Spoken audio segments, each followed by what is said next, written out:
Hello and welcome to the Nights in the Nightmare Let's Play. This is video recap number 3.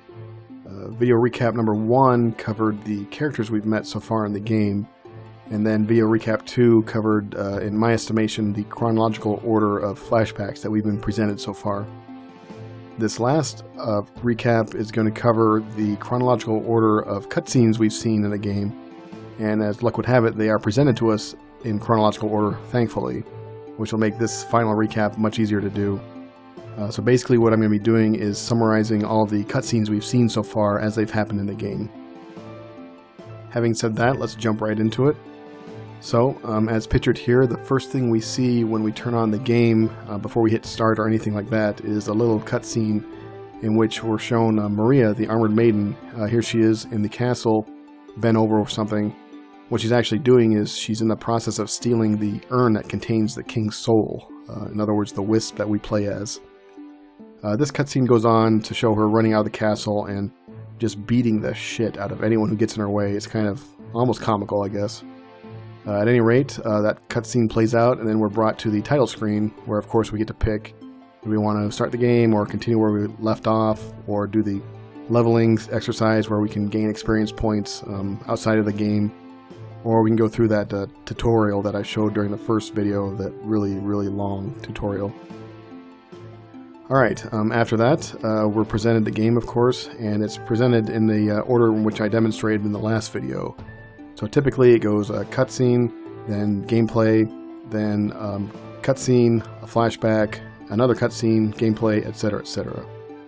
What I'm going to do now in this video is basically take all of those cutscenes in order as they're presented to us, and then just display them to remind you where we are in the game. So having said that, it's going to be pretty much bullet point, wham bam, thank you ma'am, we're going to pound right through it.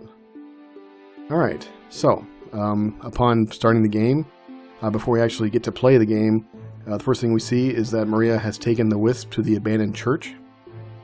She does some sort of a ritual or something. We're not really privy to what she does, but it's implied that she does some magical spell or a prayer or something. The Wisp then wakes up and gets attacked immediately. Now, where's Maria during this? She actually heard a noise and she said, "Oh shit, monsters, I better hold them off for the Wisp to regain its consciousness." And so while she was gone, sure enough, we wake up and we immediately get jumped. So that begins the first game, or the first stage of the game, and we of course kill off the monsters. The Wisp then kills its attackers, and upon doing that, just kind of starts wandering through the forest. So Maria gets left behind. She's still dealing with whatever she was dealing with in the first place. And as the Wisp, we just kind of wander off on our own. That covers, of course, the first stage. The next cutscene we see is of the knights at the castle, realizing that, oh shit, someone stole the king's soul. So these are, of course, knights that have survived the cataclysm somehow. We don't know how or why. I don't know if it's ultimately going to be that important, but as the game has started, these guys are still alive, obviously. We go on to play a couple more stages, and after that we're presented with a cutscene showing Maria saying, gosh, I wonder how the Wisp's doing. Now if you notice, she's now in the southern Vald forest. We know we started at the abandoned church, so she's been trekking around trying to find the Wisp. Where the hell did he go? After this, then we're also presented Cape Horn for the first time. He's shown his room, or excuse me, Peach's room in the castle, and that's of course the conversation where he talks to Peach and says, how have you been? And she says, oh, I sure miss the prince. And Cape Horn lies to her and says, oh gosh, he's busy, otherwise he'd be here, but sorry, he's busy. During this same cutscene, we're also shown another section of the castle in which some knights are discussing Yelma. This is the first time she's mentioned in the game, and basically the idea is that the knights are kind of distrustful of this new girl with many spells. They don't get too far into the conversation, though. They seem to be afraid of gossiping too much and getting reprimanded for it. At this point during the actual game, we run into the werewolf Jamie, and of course we kill him. He's our first major boss battle. Once the prince dies, he collapses and says, "Oh, father." He recognizes us briefly. The Wisp doesn't respond to that at all, just says, "Oh, whatever," and he keeps moving on. Immediately after that, the prince's corpse is found by a couple knights. Also at that time, Maria, who's wandering around Regniberg now, she senses that the werewolf is dead. So she has some kind of a Dragon Ball Z thing where she can sense power levels or whatever, and she realizes, oh, that powerful entity is dead. She then kind of mentions to herself, well, the Wisp, by now, he certainly doesn't have his memory, so he must be just wandering around aimlessly. Alright, after that, we're shown Aquina for the first time, and this is kind of an amusing cutscene in my opinion. She's shown talking to another knight and saying, oh shit, well we can't do anything about the report. The knight goes on to say, well, we've punished those who are concealing it. And Aquina says, well, whoever it is, this is absurd. Now, what are they talking about? They'll get to that in a minute. Immediately after that cutscene, it shows Aquina presenting the report to Cape Horn. And she goes, oh shit, Cape Horn, yeah, I got bad news. And then she turns to the knight and says, you, deliver the report. So you just know that guy's like, oh, fuck. At any rate, yep, he spits it out. He says, yeah, shit, the king's soul's been stolen. Now, upon hearing this, Cape Horn kind of blows it off and says, well, it must have been some fan of the king. It's not important. Don't worry about it. At that point, he also then sends away the knight. So it's just him and Aquina. Once that happens, he wants to discuss the Tiamat princess. And he says, well, what about her? Now, if you remember, she was betrothed to the prince, but now she's missing. Aquina goes ahead and says, well, yeah, we're looking, but we can't find her. And then she goes and says, I'm sorry, we haven't done it yet, we're still looking, I'm sorry. Cape Horn continues the conversation and says, well, what about the prince? Someone has noticed, can we rectify this? Now, I'm not 100% sure what they're talking about, but I'll explain a little bit more. Now, I have a guess, but I'm not going to claim that's true. I don't know if they're saying, yeah, someone's noticed that he's missing, or someone's noticed that he's a werewolf, or someone's noticed that he's dead. I'm not 100% sure on that. At any rate, to this, Aquina says, yes, I know a suitable candidate, and those who are still unaware will be stationed far away. So that sounds a little shady. It sounds like people who know too much might be getting the axe, and then those who don't know are just going to get banished or sent off so that they never figure it out. Upon that, Aquina leaves, and leaves Cape Horn to his thoughts, which he turns back to, oh shit, someone did steal the king. Oh, fuck, that is kind of important. But he tries to convince himself, don't worry, there's nothing to worry about, it's over, don't worry about it. Alright, I want to point out, of course, during these cutscenes between them, we're also, of course, playing the game and pushing through the land. The next scene we see is on Regniberg Bridge 4, wherever that might be. And there's a message going out to all the knights who are searching for the king's soul. And they're told, alright, give up, we're pulling back, don't worry about it anymore. So they abandon the search for the king's soul. At that point, this omniscient narrator talks to us between stages, as it does every stage, and says, yeah, the units were told to come back, and then the majority of them never returned to the old castle, and those who returned fell victim to the impending disaster, those who were left behind followed shortly after. So it's just a shit show. They didn't even make it all back. Finally, next, we see Lionel for the first time. Here he is in the Castle Round Table. He's just kind of loafing about, and Aquina stumbles across him and says, oh, what are you doing here? You do know that we haven't found Princess Alier, that's the Tiamat princess. We haven't found her yet, right? And I'm the one who has to report all these failures to the Cardinal. So, come on. Lionel responds to that saying, well, yeah, you really like that guy. You're getting too involved. You're going to regret letting him get too close to you. Now to that, Aquina doesn't respond very well. She gets kind of pissed. It says, well, you never understand. And if you're afraid of him, then keep hiding. Well, Lionel, being a young hothead, doesn't care too much for that. Says, oh, damn her. But he doesn't think of anything to say before she leaves, so she got the final word on that one. And afterwards, all he could come up with is, oh, damn it. Then he pulls out a real sick burn and says, does that sow think she'll make a fool of me? So he's pretty pissed. Fair enough. After that cutscene, the next thing we see is a meeting between Cape Horn and all of his cronies. So he has 3 main generals, Yelma, Aquina, and Leonil. He called a little meeting because he wanted to talk to them all at once, I guess. But Yelma didn't show up. So they kind of look at each other like, well, she's not here. Cape Horn summons a knight. This is Vishna, the head of the 11th Order, and tells her, I want you to follow Yelma and keep an eye on her, and if anything funny happens, I want to know about it. Vishna accepts the mission, says, alright, I'll do that, and she takes off. She's gone. After she's left, then Leonil and Aquina go ahead and they voice their concerns, basically saying, I don't trust Yelma, and I think it'd be better if we, wink wink, got rid of her. And Aquina, despite their differences and despite their arguments, she agrees wholeheartedly and says, yeah, we can't trust her, she's a weirdo. Now, Cape Horn answers them by saying, you're right, but she's still useful to me, so we're going to keep her around for now. So, Cape Horn himself obviously doesn't trust her either. Anyway, after that, we finally get to see Yelma for the first time. So there's been a couple of scenes where we've seen people talking about her, but now we actually get to lay eyes on her ourselves. Here she is on the Fortress Sky Bridge. Now remember, the fort is Fort Gerhard, which is where we are in the game right now. And the first thing we see of her is she's talking to a knight and saying, hey, we did kill off all the resisting knights, right? They're all dead. And this knight she's talking to says, yeah, we think we took care of them. There weren't too many of them. They're all wiped out. Yep, they're goners. Then Yelma says, about the prince, is there any news? And the knight responds, it looks like Cardinal is keeping that information. So, I'm not sure what they're talking about here. What's the mystery? Is that the prince is missing? Is it that the prince is a werewolf? They don't seem to know any of that, or I don't know what they know and what they don't know.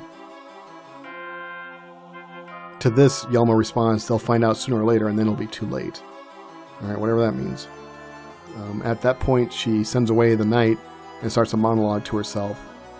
And thinks, you know what, the knights are my puppets, the monsters are my slaves. And the power that controls the very laws of this world, it will belong to me. Alright, she certainly has some crazy aspirations, so she's very ambitious, we'll give her that. Later, she kind of looks up and says, wait a minute, I don't sense the prince anymore. So she also has that Dragon Ball Z kind of thing where she can notice someone, or pulse is what they call it in the game. But that's news to her. She was not aware that he was dead. So I assume what she was talking about before was the fact that he was a werewolf. At any rate, she realizes, well, what the fuck, the prince is dead. Alright. Later on, at this point in the game, we've fought several battles. We're actually on Dussel Bridge at this point. And finally, Maria catches up to us. So there we are, we're on the bridge, and she speaks to it directly and says, hey, I know who you are, you're the Wisp. Can you hear me? Do you know what I'm saying? I can guide you. You can come with me. Now, the Wisp seems to agree and go along with it. He's not very expressive, obviously, he's just a ball of light. But yeah, he seems to agree to her terms. At this time, let's take a look at our path we've taken in the game. So here it is, here's our map. This is an incorrect map. This map stinks. The forest part is definitely wrong. I don't know the correct orientation of the forest. I think the rest of the stuff is okay, but regardless, we'll just go along with it for now. It'll get the same point across regardless, so I think it's okay. As a reminder, we started at the abandoned church. That's where Maria took us and resurrected us, more or less. From there, we piddled down south and ran into the werewolf, Jamie. Of course, we killed him. That was our first major boss battle. He's dead now. From there, we traveled to North Regniberg, and then we push on through to Dussel Bridge, where we are now. So, if you can see on the bridge, yep, we're close to Rulia, the next major boss battle that we fight. And this is here where we run into Maria, like I said. So, like I said, he seems to agree to Maria's terms. They team up.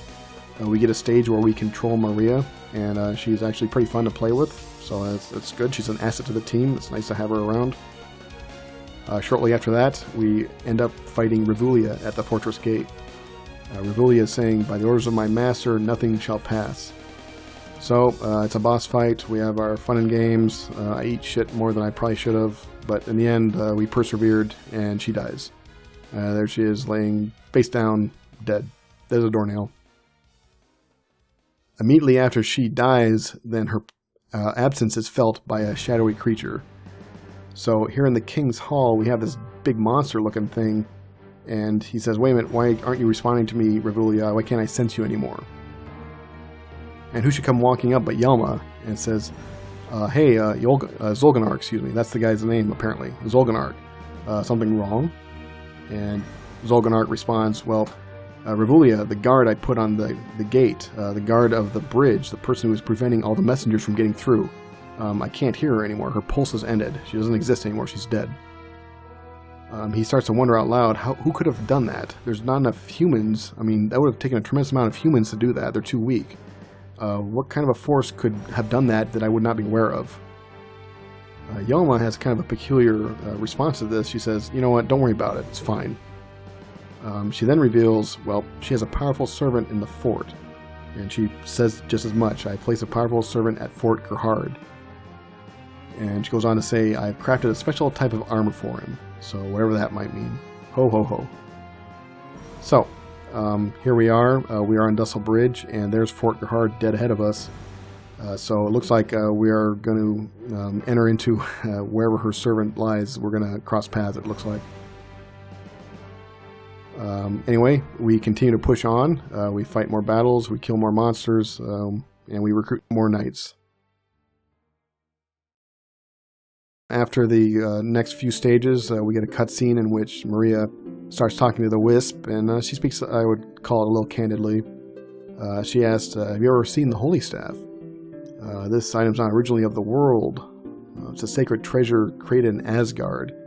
Now, I'm going to interject here and say that Asgard is basically the equivalent of heaven in this world.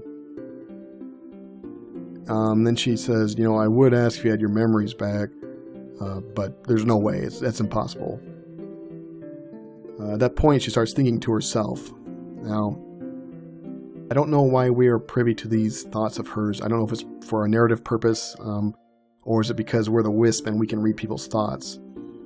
I'm inclined to think it's more of a narrative thing where the game just wants us to know what she's thinking inside, but I guess it doesn't matter in the long run, does it? She thinks to herself, she must be searching for it as well. So we know someone else is looking for this holy staff that she keeps going on about. Then she says some cryptic stuff here.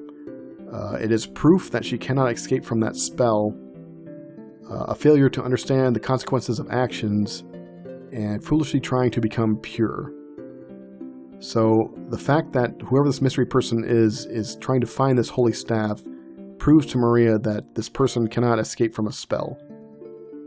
Okay, so that would make sense why there should be some desperation in finding this staff. Finally, she says, "I have to find this holy staff. I have to undo what was done." Alright, I mean, hopefully we can help. At that point, we have more fights, and the game progresses. Alright, after a few more rounds, then we get another cutscene in which Cape Horn and Yelma have a conversation. So, in Cape Horn's sanctum in the castle, he yells at her, "Yelma! Why'd you ignore my summons?" He's pissed that she didn't come to his meeting, so he reprimands her. Said, "You know, everyone else was there, you know, don't be so selfish." And of course she gives him this master ice burn that I'm just in love with. I didn't think what you would say would be that moronic. and Cape Horn's just, duh. Then after that, she goes on to call out Cape Horn on a couple things. "You're keeping the theft of the king's soul a secret, and I see no point in meeting with people who hide things." And she also says you should be watching that Angel instead of me. Well, Angel, that's the first we've heard of that. And as we know now, since we were later in the game, that's Melissa, who we fought in a boss battle. Anyway, Yelma goes on to speak of Melissa saying she seems to be sneaking from the castle lately, and I wonder what she's doing. You know, she keeps sneaking out, but she doesn't tell us what she's doing, what's going on there. Well, we happen to know, yep, she's looking for the Holy Staff and Cardia. So, She is the one that Maria was talking about. Speaking of which, then we actually run into Melissa on the bridge, sky bridge of the fortress. Maria addresses her by name. You know, I didn't expect to see you here. Melissa says, no, it's mine, me, no one else. And then, of course, weapons are drawn. At that point, we have our fight, and we, as you see in the last video, last gameplay video, we drove her off. So no one knows where the staff is yet, but Melissa was driven away from us. She's still trying to find it. Of course, we're still trying to find it, I guess. Or at least Maria's on the side. Alright, that seems to be pretty much where we are in the game right now. So, as a quick little recap of the main themes, I guess, or the main things I want to point out. As of right now, the Wisp doesn't have his memory, so he doesn't understand that he's the king. He's just kind of this free-floating spirit. We are currently in Fort Gerhard. So if we look at our map, there we are on the bridge, we kill Rulia, and we go into Fort Gerhard. So, I think it's safe to say that we have made a very clear path. We're going towards the castle. So currently we're in Fort Gerhard. Yelma has a servant waiting for us in the fort, so I'm sure that we'll run into him sooner or later. We seem to be pushing for the castle. I think we can say safely that without his memory, the Wisp is basically going from instinct, and his instincts are taking him to the castle. It's also noteworthy to say that Cape Horn, Yelma, and Zul'Gurnik are all there. We saw Cape Horn and Yelma and Cape Horn Sanctum, which is in the castle, and that is a very recent flashback. In fact, it just happened, so we know they were just having this conversation recently. And also, Zul'Gurnik, the creature, he's in King's Hall. Well, I should hope that's in the castle, right? So, a lot of shit's gonna go down in that castle, it looks like. Another thing of note is this holy staff Ancardia is still missing. Now, both Maria and Melissa definitely want to find it. They seem to be placing a lot of importance on this holy staff. Okay, guys, that brings us basically to where we are in the story right now. The next video will return to gameplay, finally. We'll be pushing on into Fort Gerhard and presumably running into the servant of Yelma's. I'm looking forward to it, and I hope you guys are too. Thanks for watching, and I'll see you next time.